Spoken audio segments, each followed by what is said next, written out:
Welcome, modern day mystics, fellow truth seekers, James and Justin, back again with another reaction video. And today we're going to take a look at a new spiritual teacher for us on the channel. We are taking a look at Adyashanti, and this video is titled The Truth of Now. Cool. Found out about this guy through watching Angelo DeLulio. Yeah. So pronounce his name, right? Yeah. But anyway, we won't keep you guys waiting. Let's get into it.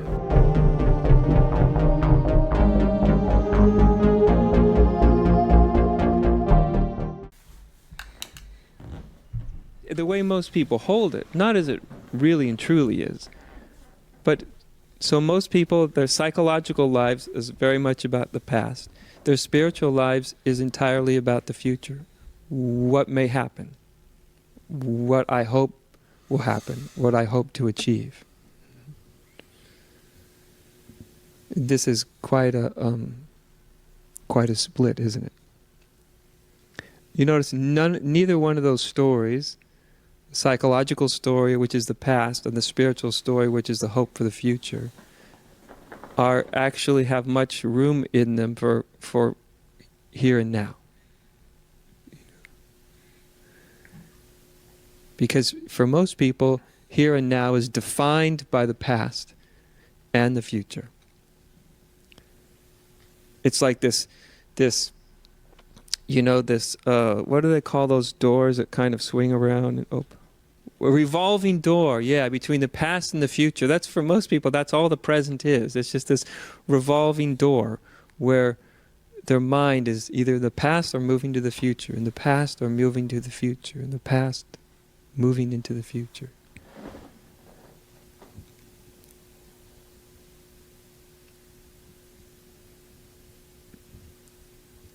But in real spirituality, what one is actually discovering is the truth of now.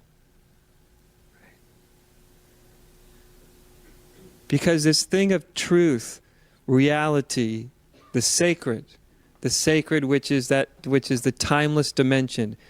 Timeless means no time. It doesn't mean timeless does not mean something that lasts a long time, or really so long that it's timeless. Timeless means no time. No time means now. Reality would have to be now. Truth would have to be something that's true now, would it not? Not something that may be true, or I hope becomes true at some other point in time. But what's actually true now? What is real? What is actual? Right here and right now. It's the same thing with freedom. Freedom never happens in the future. Freedom only happens now. And since freedom is of the same nature of truth, reality, the sacred, it's available now. Freedom is now. The sacred is now. Or as Jesus used to say, the kingdom of heaven is spread upon the earth now. Right now. So when most people in spirituality, most all of you have heard, I imagine. So this is a watch along, so we just like touch base with whoever's watching out there. Now. It's now. Really now. Really now though. Like now. Yeah. Hey man, I get frustrated with it. I'm not gonna lie. I'll continue to do the practices. I'll continue to watch. I'll continue to learn. But I'll admit, we talked about it this week. I'm in a place right now in my life where I'm struggling. I'm working through it. Consciousness work, spirituality, awakening, the whole thing it's a tough journey. It's complex. I find it difficult. Everyone's pointing, like I feel like the awakening, the Advaita Vedanta, the non-dual crowd, they keep on. It's like, it's now. Don't you see it? It's right here. Grab it. Just focus on it. Look at it. It's right here. It's right here. And it's like, yeah. Well, there's many religions that have been, this type of thing, enlightenment, salvation, nirvana, awakening, realization, blah, da, da, da, da, da, da. There's like so many names for it, and it goes back a really long time. And there are different approaches. There are people that are like, this is what you got to do. First of all, you got to find yourself a guru. Yeah. Or you got to find yourself a master and make yourself follow their tutelage, And then there's all sorts of Zen, there's all sorts of facets of it. You can get into Zen stuff where it's like koans and stories and, finally by the end of the story, some grand gesture happens and the person, they're going to awaken in a moment. Yeah. One thing I can't quite figure out, which maybe is lost in the more spiritual, tribal, sective things, is why isn't there a higher premium on getting your situation correct first? Maybe this is what the secret retreats are for, which to me is a little funky, but what I'm about to say is this. Why isn't there more emphasis on like getting yourself in a body that would be receptive to enlightenment first? Yeah. Like what I mean is this is one of the biggest obstacles going on right now with this whole thing. Well, because I think it's a non-issue upon enlightenment. I think once enlightened, they're like, it's almost, maybe it's hard to remember what it was like before enlightenment. Yeah. But you look at a typical person who's like putting coffee and putting maybe some nicotine in, or maybe they're like, I'm clean as a whistle, but they're putting in Facebook and putting in gossip and putting in control and putting in, manipulating and putting in status and lost in these things. Well, I really hope the whole thing isn't that like, well, if we can at least, get a bunch of people sign up for the retreat, we can pull them off of all the things that they're addicted to for so long that, they'll get trapped in our world of spirituality, now have to subscribe to our little thing. bit of hypnotism. Yeah. And well, here's the thing. The ego is so clever. You really got to, this is where, they talk about it happens in an instant, and that, I think that's how it goes. I think it's, once it's realized, it's like, oh, it's the biggest, oh, okay, whatever, ever. Yeah. It is like that. But the ego is, you're contending with El Diablo. And it'll be like, you're just hiding in the present moment. What kind of a fool doesn't think about the future? Yeah. There's a million different ways. It's hypnotism, man. It's freaking hypnotism, which is why you got to pay. Which is you always got to pay something. Yeah. Just listen to what this guy's saying. This video is free. Don't overcomplicate it. It is a free video. And they go, no, I have to overcomplicate it. Well, enjoy your hell. Enjoy your hell then. They go, I will. And I even know what it's like to be so frustrated at gurus that you're like, that you're insane. You get angry at them for even saying anything other than life is about making money. Life is about defeating your enemies. Life is about, that's what's greatest in life. Yeah. I know I can embody that as I remember being so frustrated at that sort of thing. Yeah. But to bring it back to reality right now, I believe a key to this is actually like setting aside logic. If you can't do that, then you're probably not suffering enough. But I just wanted to add in there, I was curious as to why that, maybe somebody who is awakened or something out there can answer this, why there's not a bigger emphasis on make the ground fertile first. Make it don't be on drugs. It's a solid have a clean point. diet. Don't be working in hell. Yeah. Don't be part of a, some kind of toxic situation. Yeah. First. And then you can wait for the spirit of God or whatever. Yeah. Solid point. I think some people do better. I think Sadhguru does a good, and like Swami Mukhananda does a good job of that. Yes. Yeah, actually. Yeah. That is true about Sadhguru. That's true, man. That's so crazy. How did I forget that? He does a lot of stuff about lifestyle. Yeah, lifestyle. It just depends on where you go. Yeah. I guess if what your thing is the intellectual side, like I know what to say to get the ego to be like, oh crap, I have nowhere to hide. That's important too. Yeah. There you go. Solved it. And y'all have heard of, now being in the present moment, all that kind of stuff. But what does the mind do with that? Then it struggles to be in the present moment, as if you have to struggle to be in the present moment. I would like to meet anybody that is at this very moment not in the present moment. I would love to know where you are. I would love to find anybody who has ever actually managed to escape now. You may be in the present moment dreaming about being somewhere else. You may be now and wishing you were somewhere else. You may be now and fantasizing about somewhere else. but you've never gotten away from now. You've never gotten away from this very instant. And this is the most important element with any deep, deep spiritual inquiry, deep spiritual seeing, is what you're seeing into is what's right now. Something has to be sacrificed so you can see what's happening now. Something has to be let go of in order for your consciousness to completely open to what's happening now. And what has to be sacrificed to let go of is the past and the future. That's all that has to be sacrificed. So in this instant, if you sacrificed your past, just put it aside. And if you sacrificed your future, so that whatever you hope will happen, you've put it aside. Whatever you imagine may happen, the person you may be tomorrow, the great spiritual achievement you may achieve tomorrow, you just put all of it aside. So you put the past aside, and you put the future aside.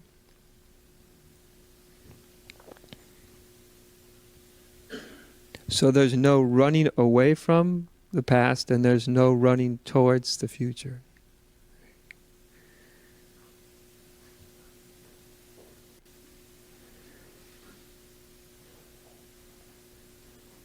And that's the entryway into what's actually occurring right now. The sacred dimension. The sacred dimension is just reality. That's what the sacred dimension means. The sacred dimension doesn't mean some strange place, some other dimension other than here. As far as I'm concerned, almost everybody I meet is already in some other dimension. Right? We don't need to go into yet another dimension, you know? That's why human beings, why we have so much trouble getting along, because we meet and we're in totally different, like, psychological dimensions, different psychological spaces, different little bubbles, you know, colliding, you know? And wondering, why isn't anybody in the same world I'm in? Do you know, internally? So everybody's in the same external world, but very few people are in the same internal world. Yeah?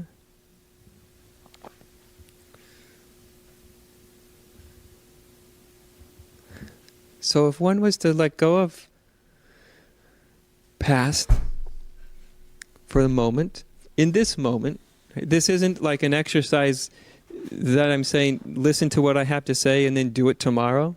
It's like, can you do it now? Because who knows, you may not make it out of this room.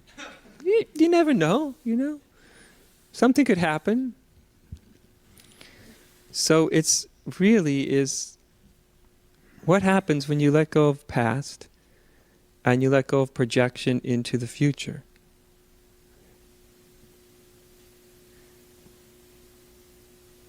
Because you see immediately, at the instant you let go of past and you let go of projection in the future, something becomes available.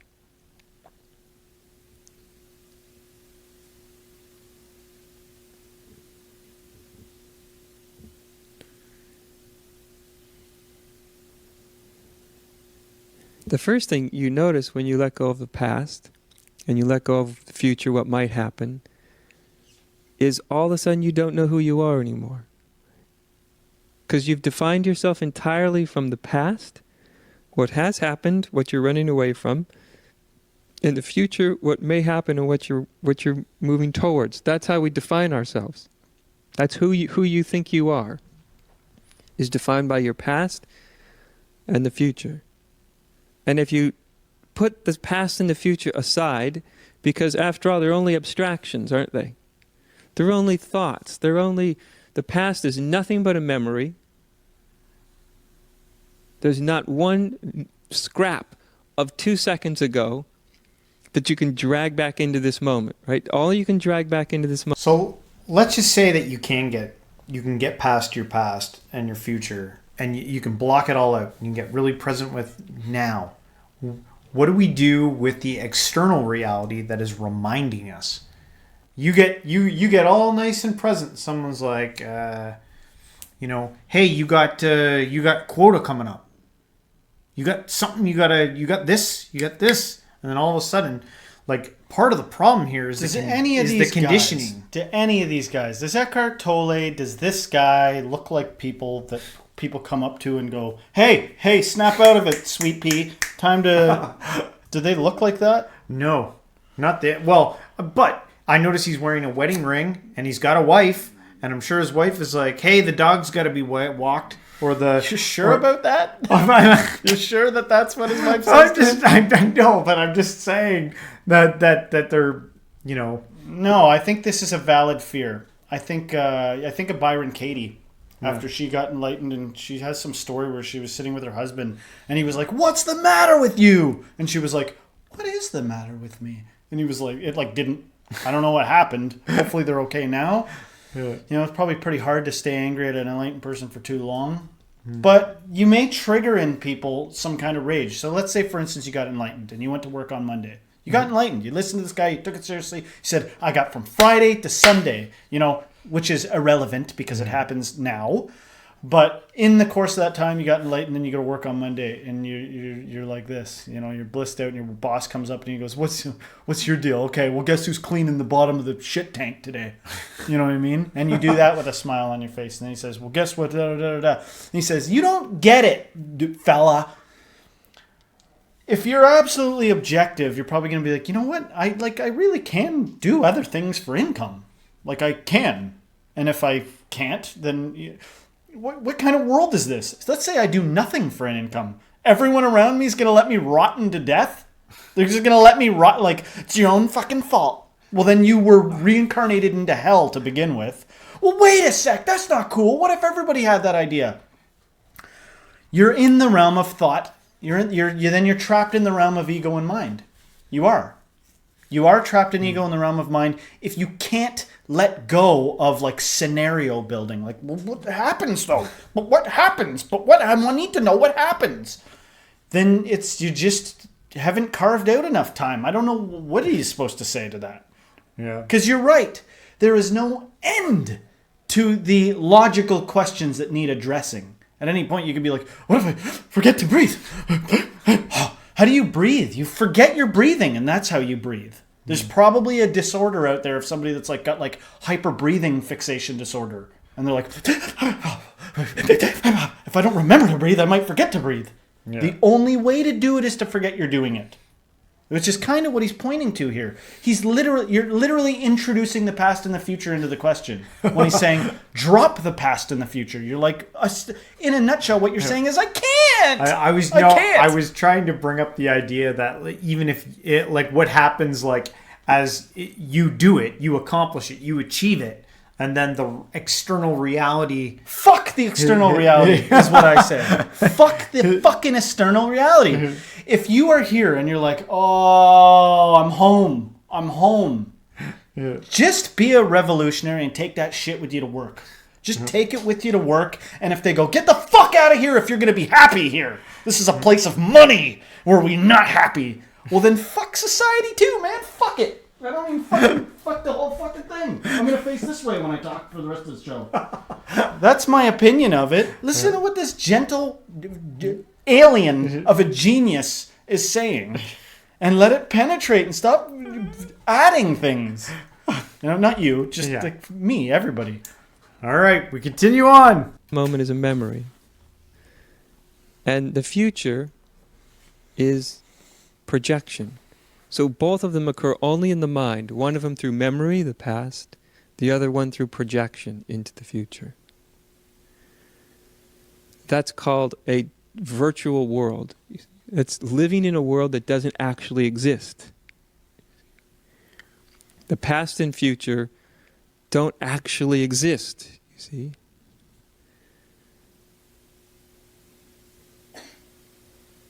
They have become memory and projection. And so you kind of lose yourself when you step out of the past and when you step out of the future. In other words, you don't know how to define yourself anymore. I don't know if you can sense that. Who are you without a past? I mean, this may sound abstract, but if you actually try it on, if you actually do it, you may surprise yourself. What are you without even 1 minute ago? See, because one minute ago, you probably had parents, you had a job you were at earlier today, you had what you liked, you had what you didn't like, you see what I mean? You had your spirituality, all that might have existed 1 minute ago, but when you realize it's actually, at this instant, my mind's just creating it as a memory. And it defines who you think you are. What happens when you start to let it go?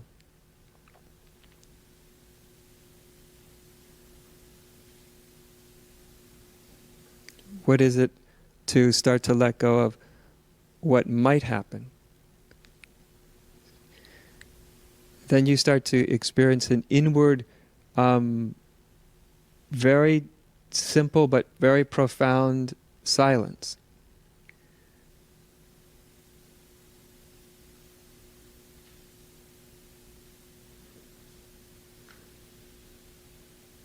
It's not a silence that you're achieving through effort.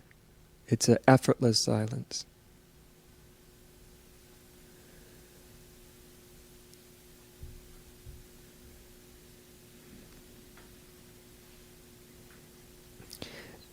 And